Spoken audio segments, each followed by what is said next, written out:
किसी ने बड़े कमाल की बात कही है, हार कर भी वो हारते नहीं जो हृदय के उत्साह को मारते नहीं। जीत उसकी निश्चित होती है जो मुसीबतों से डरना जानते नहीं। नमस्कार दोस्तों, मेरा नाम है अविनाश मल्होत्रा। मैं लेके आया हूँ एक छोटी सी कहानी। एक समय की बात है, एक बार एक राज्य था।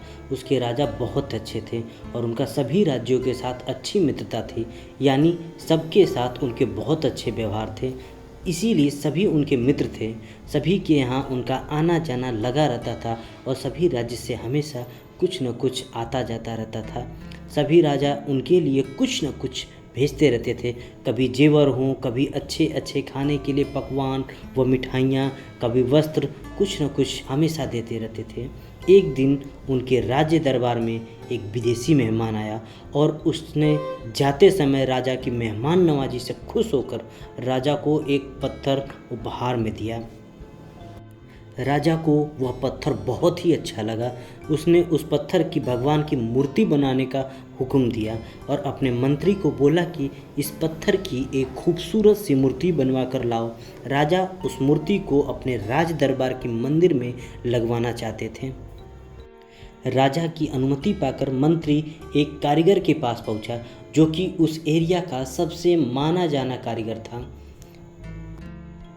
मंत्री उनको पत्थर देकर कहते हैं कि इसकी एक अच्छी सी खूबसूरत सी मूर्ति बना दो। यह काम 10 दिन के अंदर हो जाना चाहिए।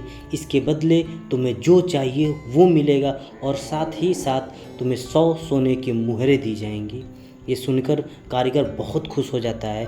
उसने अपनी सभी वस्तुओं को लेकर काम करना शुरू किया और वो अब उस पत्थर को तोड़ने लगा, जिससे कि वह उसकी अच्छी सी मूर्ति बना सके।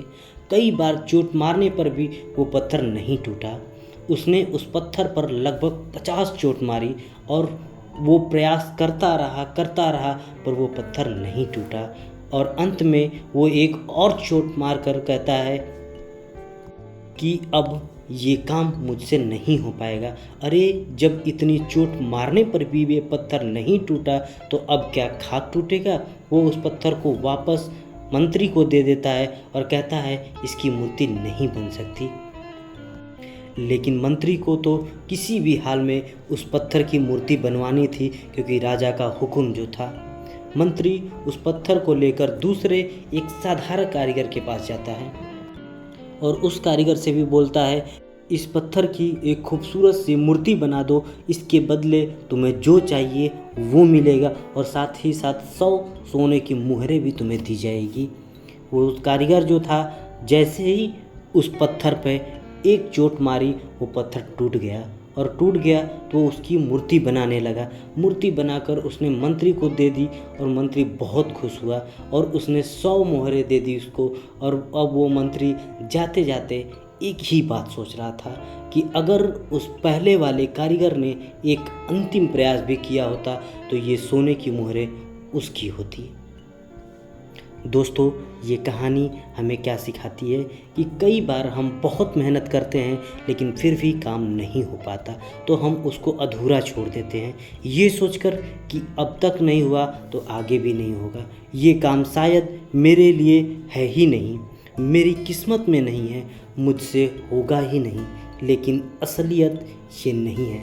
आपको बस एक बार और प्रयास करने की ज़रूरत है, थोड़ी सी मेहनत और करने की ज़रूरत है, थोड़ा सा पेशेंस और रखने की ज़रूरत है।